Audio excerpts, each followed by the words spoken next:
इस फिल्म का पिछला भाग एलियन 3 जहां समाप्त हुआ था, उसके 200 साल बाद इस फिल्म की कहानी शुरू होती है। अगर आपने इस सीरीज के पिछले भाग नहीं देखे हैं तो पहले जाकर उन्हें देखिए, लिंक आपको डिस्क्रिप्शन में मिल जाएंगे, आपको काफी मजा आएगा। इस फिल्म के पिछले भाग एलियन 3 में हमने देखा था कि रिप्ली एलियन पैरासाइट द्वारा संक्रमित हो गई थी और उसके शरीर के अंदर एलियन क्वीन पल रही थी। रिप्ली ने उस एलियन क्वीन को मारने के लिए खौलते हुए धातु में कूदकर अपनी जान दे दी थी।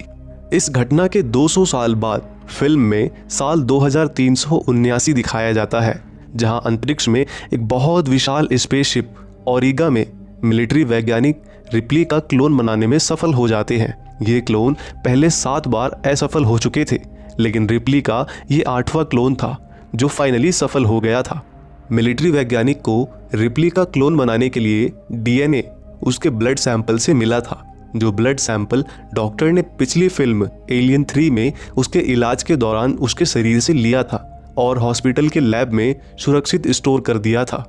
लेकिन रिप्ली का डीएनए अब केवल इंसान का डीएनए नहीं रह गया था। एलियन संक्रमण के कारण उसमें एलियन का डीएनए भी मौजूद था, इसलिए उस डीएनए से बनाए गए रिप्ली के क्लोन में भी एलियन क्वीन पल रही थी और इसी एलियन क्वीन को हासिल करने के लिए मिलिट्री वैज्ञानिकों ने रिप्ली को क्लोन के रूप में जिंदा किया था। फिर मिलिट्री वैज्ञानिक रिप्ली के अंदर से नवजात एलियन क्वीन को निकाल लेते हैं। वैज्ञानिक रिप्ली को और आगे शोध के लिए जिंदा रखने की ठानते हैं और उसे वहीं एक गहरे कुएं नुमा कमरे में कैद कर देते हैं। ठीक तरह से होश आने पे रिप्ली अपने आप को महसूस कर अपने आप को समझने की जद्दोजहद करती है। उसे उसके हाथ में नंबर 8 छपा हुआ दिखाई देता है, क्योंकि वो 8वीं क्लोन थी। 3 दिन बाद वैज्ञानिक उसका फिर से चेकअप करते हैं।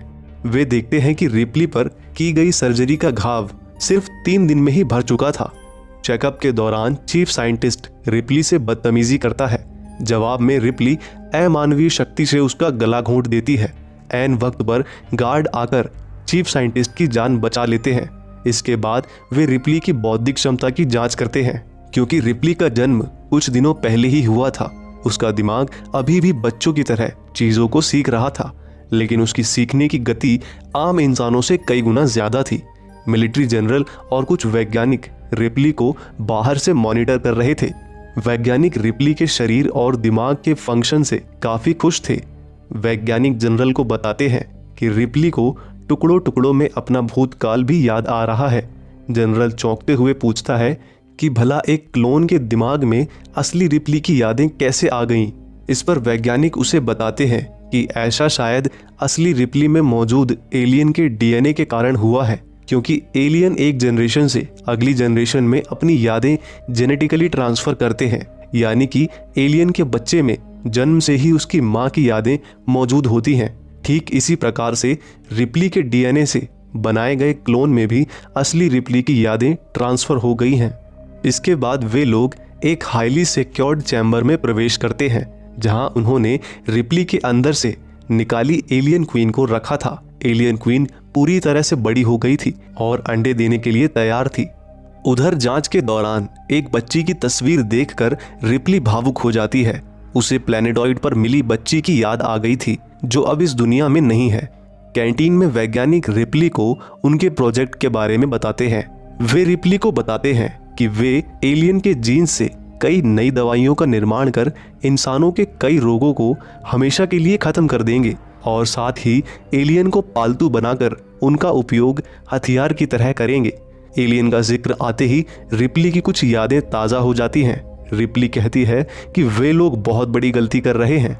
एलियंस को कभी भी पालतू या कंट्रोल में नहीं किया जा सकता। एलियंस हद से ज्यादा खतरनाक और दया विहीन है। अगले सीन में उनके स्पेसशिप पे एक पायरेट स्पेसशिप यानी लुटेरों का स्पेसशिप पहुंचता है। उसमें 6 स्पेस पायरेट्स वैज्ञानिकों का कुछ जरूरी सामान लेकर वहां पहुंचे थे। स्पेस पायरेट्स दूसरे स्पेसशिप को लूटना तथा अवैध चीजों की स्मगलिंग करने जैसे गैर कानूनी काम करते थे। जनरल उन पायरेट्स के कैप्टन को माल का पेमेंट करता है। फिर कैप्टन जनरल से उसके स्पेसशिप में 2 दिन ठहर कर आराम करने की परमिशन मांगता है। जनरल उसे परमिशन दे देता है, लेकिन वो उसे हिदायत देता है कि वो और उसके पायरेट साथी स्पेसशिप के वर्जित क्षेत्र में ना जाएं। पायरेट्स उस जरूरी सामान को वैज्ञानिकों के हवाले कर देते हैं।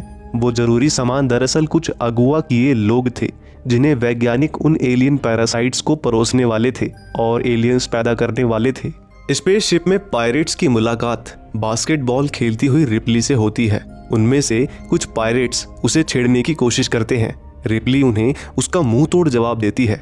पायरेट्स के बेहद ताकतवर प्रहार भी रिप्ली की नाक से सिर्फ थोड़ा सा खून ही निकाल पाते हैं। तभी वहां वैज्ञानिक आ जाते हैं। वैज्ञानिकों के मुंह से रिप्ली का नाम सुनकर कॉल नाम की एक पायरेट चौंक जाती है।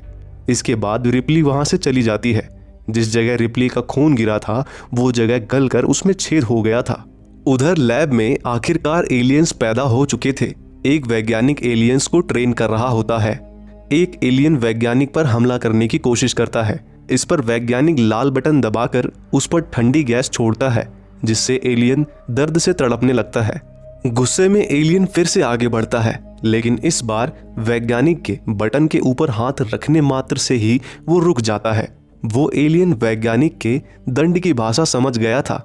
वहीं दूसरी तरफ कॉल नाम की पायरेट अपने बाकी पायरेट्स साथी और वैज्ञानिकों से छुपकर चुपके से रिप्ली के चैम्बर में पहुंच जाती है। रिप्ली उस वक्त सो रही थी। वो अपने खंजर से रिप्ली को खत्म करने जा ही रही थी कि अचानक उसका ध्यान रिप्ली की सिली हुई छाती की तरफ जाता है और वो रुक जाती है। तभी रिप्ली जाग जाती है, लेकिन वो कॉल पर हमला नहीं करती।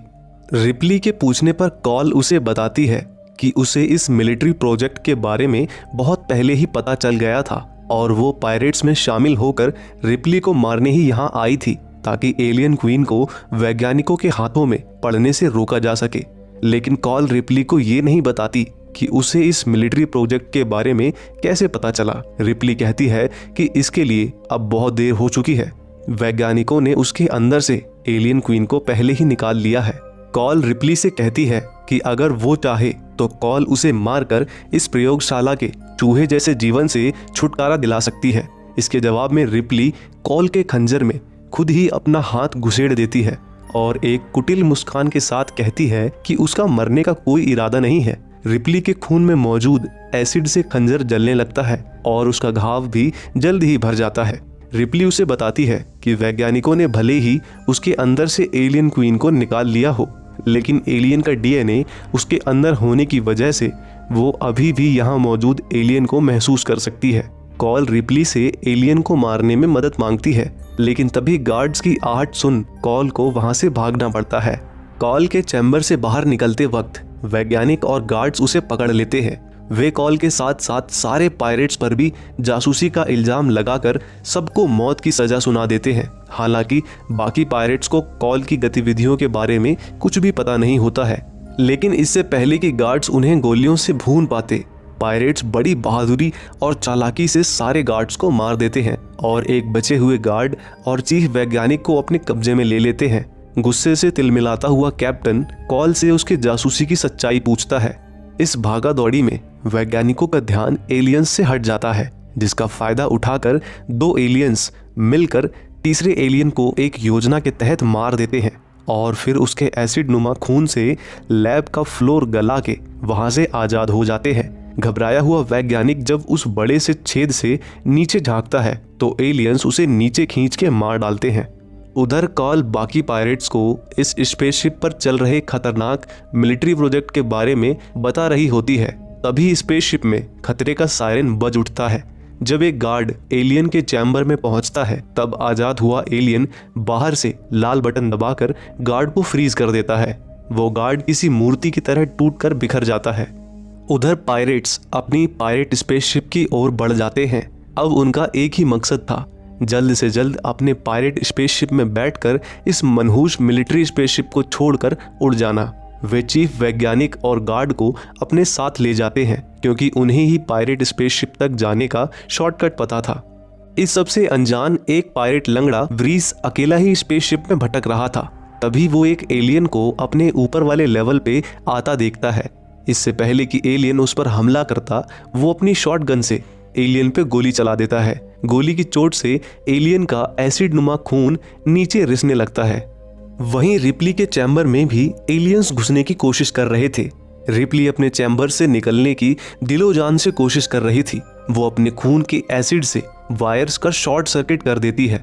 इससे दरवाजा अनलॉक हो जाता है और वो वहां से आजाद हो भाग जाती है।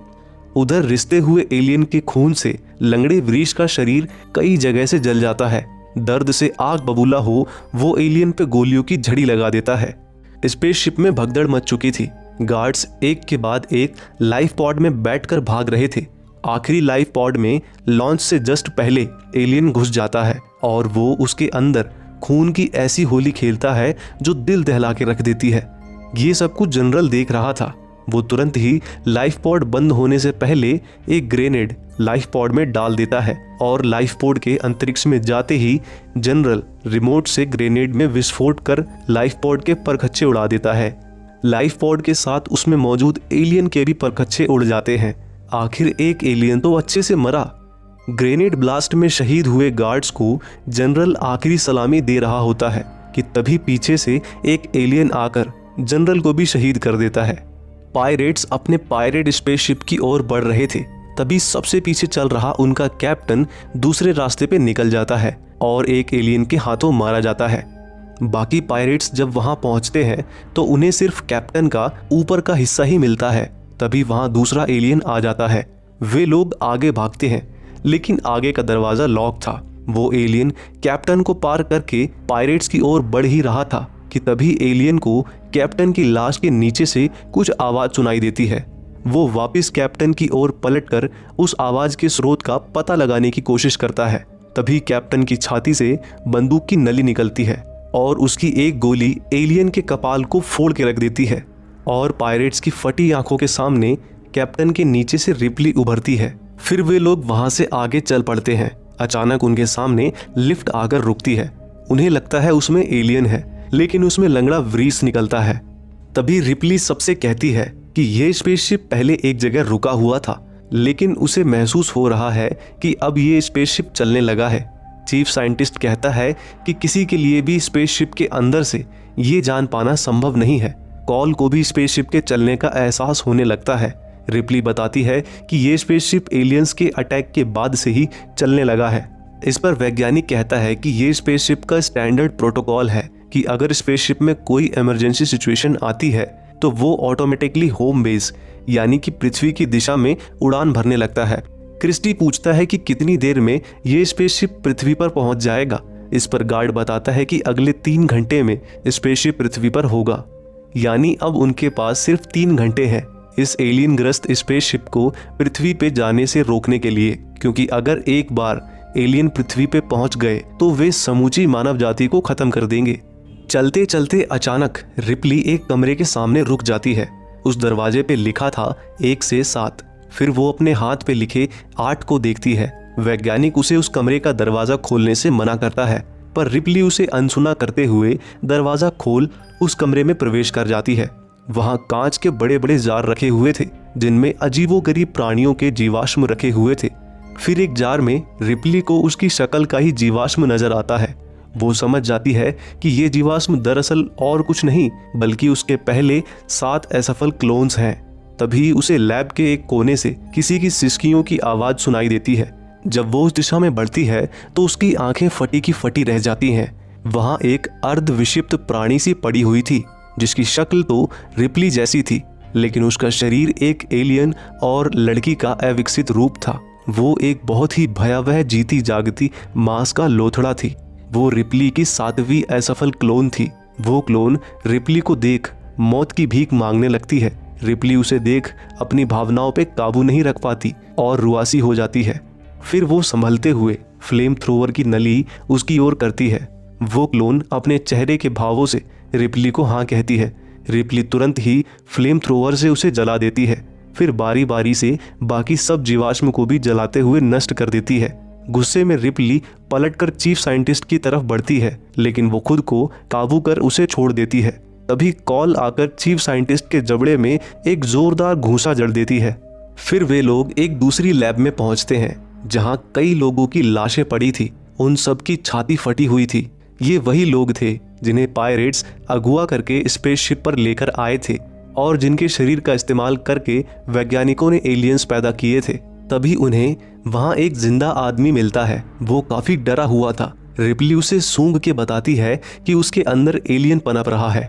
उस इन्फेक्टेड आदमी को कुछ समझ में नहीं आ रहा था। वो घबराहट और झुंझलाहट में चिल्लाते हुए पूछता है कि उसके अंदर असल में क्या है। रिप्ली चीफ साइंटिस्ट की तरफ इशारा करके उसे बताती है कि इस वैज्ञानिक ने तुम्हारे अंदर एक एलियन को डाल दिया है और अब से कुछ घंटों में वो एलियन तुम्हारी छाती फाड़ कर बाहर निकलेगा और तुम मर जाओगे। ये सुनकर वो इन्फेक्टेड आदमी सदमे में आ जाता है और आगे कुछ नहीं पूछता। चीफ साइंटिस्ट कहता है कि वो इन्फेक्टेड आदमी के अंदर से एलियन निकाल देता, लेकिन स्पेसशिप पर मौजूद लैब के तबाह होने के कारण अभी उसके पास जरूरी संसाधन नहीं है। कॉल सुझाव देती है कि वो इन्फेक्टेड आदमी को अपने साथ ले जा सकते हैं। वे लोग उसे अपने पायरेट स्पेसशिप में फ्रीज करके रख देंगे और फिर बाद में चीफ साइंटिस्ट उसके अंदर से एलियन निकाल देगा। फिर वो इन्फेक्टेड आदमी उनके संग हो जाता है। आगे का रास्ता उन्हें स्पेसशिप के सबसे निचले लेवल से होकर जाना था। वहां लंगड़े वरीस की व्हील चेयर नहीं जा सकती थी, इसलिए क्रिस्टी लंगड़े वरीस को अपने पीठ में बांध लेता है। स्पेसशिप का कूलिंग सिस्टम एलियंस ने तबाह कर दिया था, जिस कारण निचले लेवल पर पानी रिस रहा था। आगे जाने के लिए उन्हें 90 फीट का रास्ता जलमग्न किचन से होकर गुजरना था। तब जाकर उन्हें वो लिफ्ट मिलती जिससे वे लोग वहां से निकल पाते। सब लोग सांस रोककर वो जलमग्न रास्ता तैरकर पार करने लगते हैं। तभी पायलट के देखने पर जॉनर को 2 एलियंस उसकी ओर आते दिखाई देते हैं। वो उन पे ग्रेनेड लॉन्चर से फायर करता है, जिसमें से एक एलियन मारा जाता है। दूसरा एलियन चकमा देते हुए उनकी ओर लपकता है। सबसे आखिरी में स्पेस शटल की पायलट तैर रही थी। एलियन उसके पैर को पकड़कर अपने साथ खींच के ले जाता है। रिप्ली उस पायलट की ओर घूरते रह जाती है। फिर जब वे लोग बाहर निकलने को होते हैं तो पाते हैं कि बाहर निकलने के एकमात्र छेद को एलियंस ने अपनी लार की मोटी परत से ढक रखा था। सांस फूलने की वजह से वे लोग बाहर निकलने के लिए छटपटाने लगते हैं। किसी तरह से वे लोग उस परत को फाड़ कर बाहर आते हैं, लेकिन एक भयानक मंजर बाहर उनका इंतजार कर रहा था। बाहर निकलने के छेद के चारों ओर एलियन क्वीन ने अंडे दे रखे थे और अंडे पानी में ना गिर जाएं, इसके लिए एलियन क्वीन ने उस छेद को अपने लार की मोटी परत से बंद कर रखा था। तभी एक अंडे में से एलियन पैरासाइट निकलकर रिप्ली के चेहरे पे चिपक जाता है।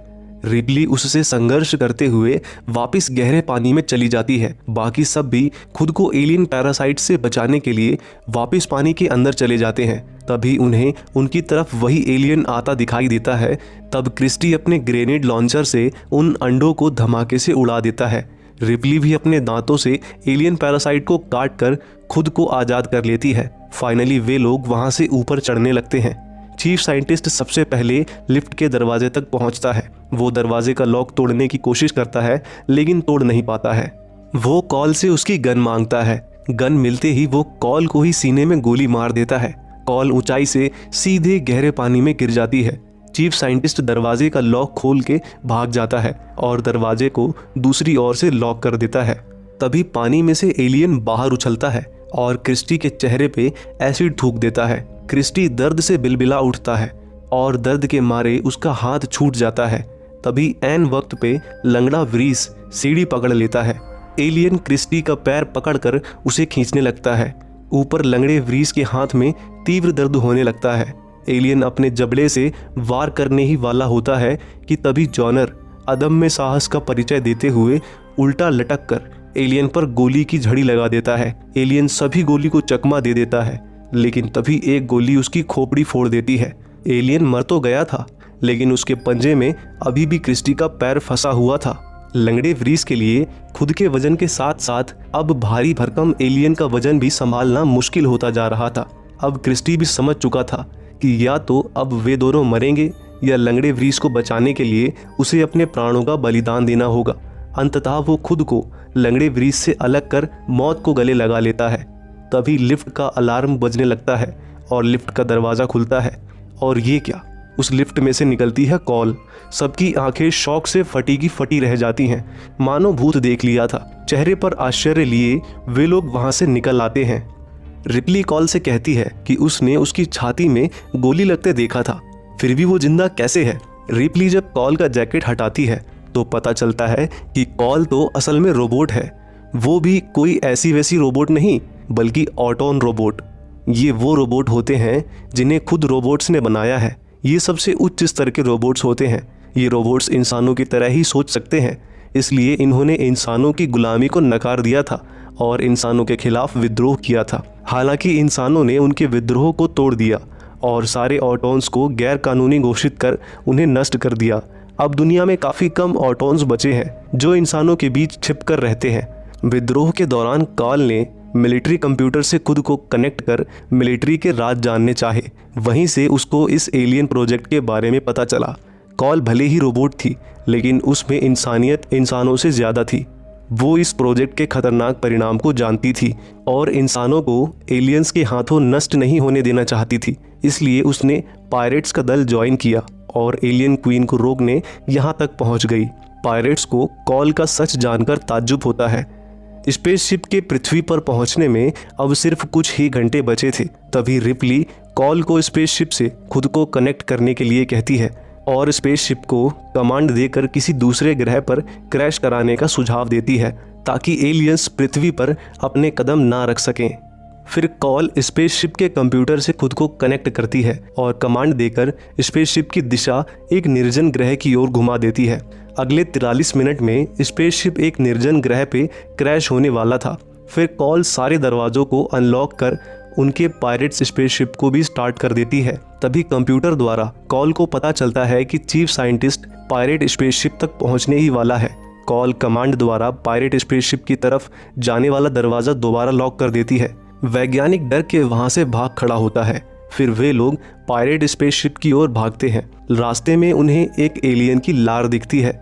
रिप्ली लार को सूंघ के बताती है कि वे लोग एलियन क्वीन के घोंसले के पास हैं। फिर वे दोबारा भागना शुरू करते हैं। अचानक रिप्ली एक जगह रुक कर वहाँ झुक के कुछ महसूस करने लगती है। वो बताती है कि वो महसूस कर पा रही है कि एलियन क्वीन दर्द में है। अचानक एलियन नीचे से फ्लोर को खोल देता है और रिप्ली अंदर गिर जाती है। फिर कॉल और वो इन्फेक्टेड आदमी कुछ ऐसा देखते हैं जिसकी उन्होंने कभी कल्पना भी नहीं की थी। रिप्ली एलियंस के झुंड के बीच में धीरे धीरे अंदर समाते जा रही थी। एलियंस उसे अपने में से एक ही समझ रहे थे क्योंकि रिप्ली के डीएनए में एलियन का भी डीएनए था। उधर बाकी लोग पायरेट स्पेसशिप पर पहुंच जाते हैं और उड़ान प्रक्रिया आरंभ करते हैं। तभी वहाँ चीफ साइंटिस्ट आ धमकता है। वो इन्फेक्टेड आदमी के कंधे पे गोली मारकर कॉल को गन पॉइंट पे लेके कहता है कि उन्हें मिलिट्री स्पेसशिप को निर्जन ग्रह में क्रैश करने से रोकना होगा क्योंकि वो उसकी सालों की मेहनत उन एलियंस को क्रैश होके नष्ट नहीं होने देना चाहता। वो चाहता था कि वे लोग एलियंस को पृथ्वी पे ले जाने में उसका सहयोग करें। तभी इन्फेक्टेड आदमी के अंदर का एलियन निकलने को होता है। अब मौत पक्की है। ये जानकर वो चीफ साइंटिस्ट की ओर भागता है।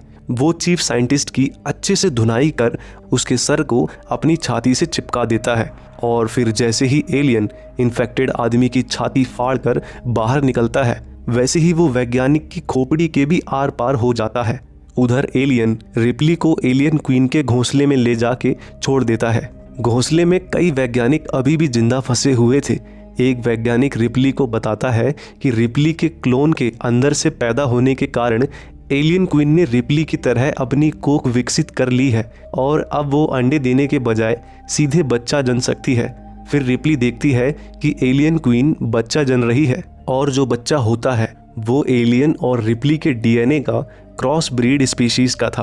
क्रॉस ब्रीड पैदा होने के बाद अपनी माँ को खोज रहा था। वो पलटकर एलियन क्वीन को सूंघता है लेकिन उसे एलियन क्वीन में से अपनी माँ की गंध नहीं आ रही थी।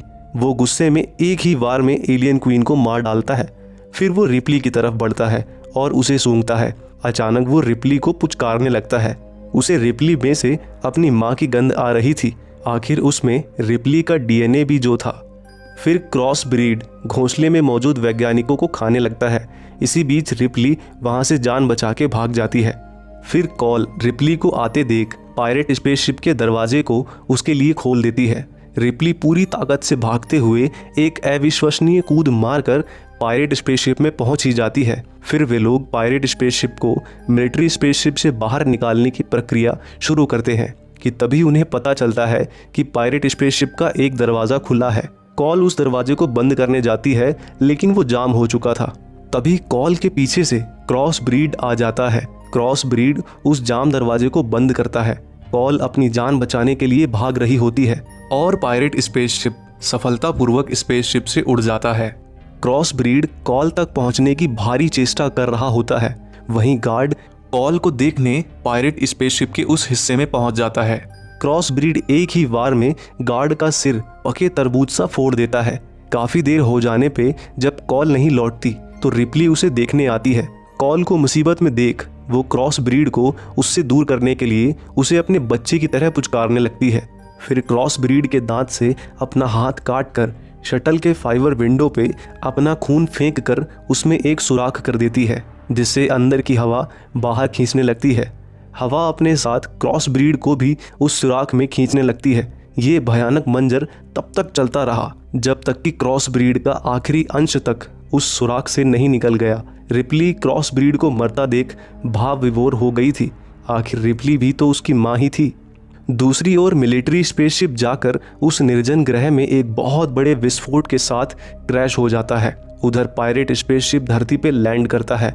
यह साल 2379 की पृथ्वी थी, जो एक निर्जन वीरान ग्रह में बदल चुकी थी। कॉल रिप्ली को बताती है कि वो पहली बार पृथ्वी पर आई है। वो रिप्ली से पूछती है कि मिलिट्री उन्हें ढूंढते हुए वहां आती ही होगी, उन्हें अब क्या करना चाहिए। इस पर रिप्ली कहती है कि उसे भी नहीं पता, क्योंकि अब वो खुद इस धरती पर एक अजनबी है। और फिल्म यहीं समाप्त हो जाती है।